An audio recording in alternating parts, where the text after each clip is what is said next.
Dari kali ini itu mempelajari hubungan struktur dan sifat fisika kimia dengan aktivitas biologis dari suatu turunan obat.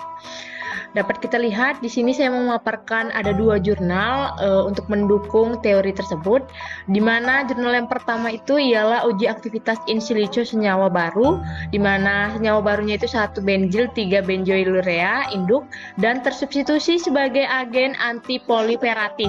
Di mana pada jurnal ini salah satu poin pentingnya ialah pada metode in silico. Jadi setiap kaitan dengan hubungan struktur dengan aktivitas dari suatu senyawa biologis itu berhubungan dengan metode in silico. Jadi di sini jurnal tersebut sudah terakreditasi pada Sinta, yaitu pada Sinta 3. Dapat kita lihat juga bahwa dalam jurnal ini terdapat satu kalimat inti dalam setiap penelitian yang menganut sebuah pemahaman mengenai hubungan struktur dengan aktivitas suatu biologis.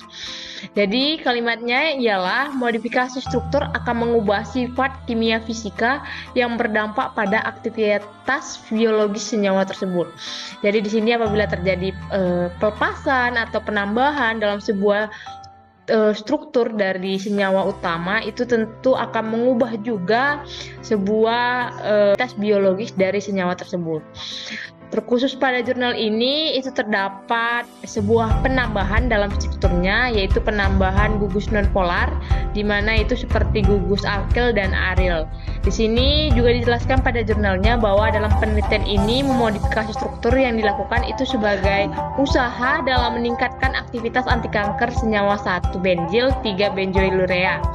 Tujuan dari perubahan struktur ini dapat kita juga lihat bahwa dia akan meningkatkan sifat lipofilik dengan memasukkan gugus nonpolar itu sendiri.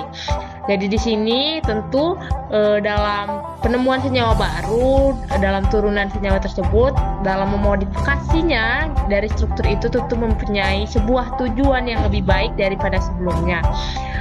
Seperti dia yang kita lihat itu contohnya meningkatkan sifat lipofilik. Di sini juga terdapat sebuah parameter di mana hubungan struktur kimia dengan aktivitas biologis itu dapat dikatakan bahwa suatu turunan senyawa itu dapat dinyatakan secara kuantitatif itu melalui sebuah parameter-parameter. Parameter-parameter tersebut ialah parameter sifat kimia fisika dari substituen. Parameter ini dibagi jadi 3 bagian topik utama, yaitu parameter lipofilik, lalu yang kedua yaitu elektronik, dan yang ketiga ialah sterik.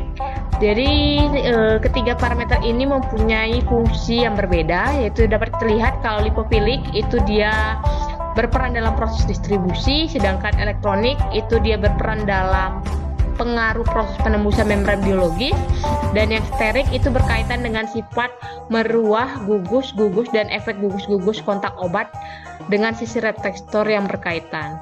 Seperti yang saya jelaskan juga tadi, ada istilah in silico. Jadi setiap penelitian yang berhubungan dengan HKSA itu tentu dia berhubungan langsung dengan siliko, di mana tujuan dari uji in silico ini untuk melihat jenis dan jumlah yang membentuk interaksi dari sebuah senyawa itu sendiri.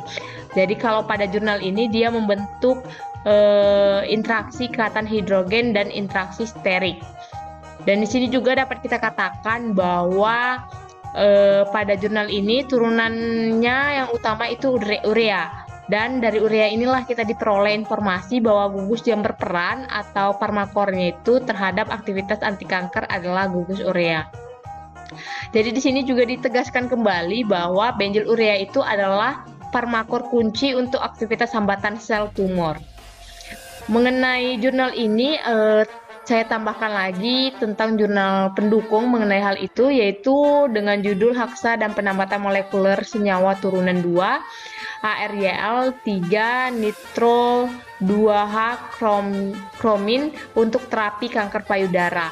Jurnal ini juga telah terakreditasi, yaitu Sinta 2, di mana kalimat pendukung dari jurnal ini mengenai hubungan dari sebuah struktur dengan aktivitas biologisnya itu dapat kita lihat dari sebuah metode. Jadi ada sebuah metode di mana dia metode yang umum digunakan, yaitu metode penambatan molekul. Di sini juga saya tekankan kembali bahwa suatu senyawa obat itu dapat memberikan aktivitas, yaitu harus mampu menembus suatu membran biologis, dan dia akan mencapai jaringan target dalam jumlah yang cukup untuk menimbulkan aktivitas. Di sini kita lihat metode HKSH itu sendiri dalam jurnal ini, di mana HKSH ini itu kepanjangan dari hubungan kuantitatif struktur aktivitas dan penambatan molekul atau molekular donking. Di sini dapat kita lihat bahwa dalam metode HKSH ini berkaitan dengan prinsip-prinsip kimia fisika organik yang sudah ada, lalu ada data parameternya juga yang sudah saya jelaskan, dan dia juga menggunakan pendekatan model Hands yang telah banyak menjelaskan mengenai hubungan kuantitatif struktur aktivitas ini. Dan di samping itu juga interaksi dari suatu liga terhadap molekul itu pada umumnya melakukan metode penambatan molekul. Di sini saya jelaskan bahwa metode penambatan molekul itu merupakan metode yang memprediksi satu atau dua molekul. Jadi ketika mengikat satu sama lain, dia membentuk kompleks stabil yang digunakan untuk memprediksi kekuatan ikatan atau afinitas binding antara dua molekul itu sendiri.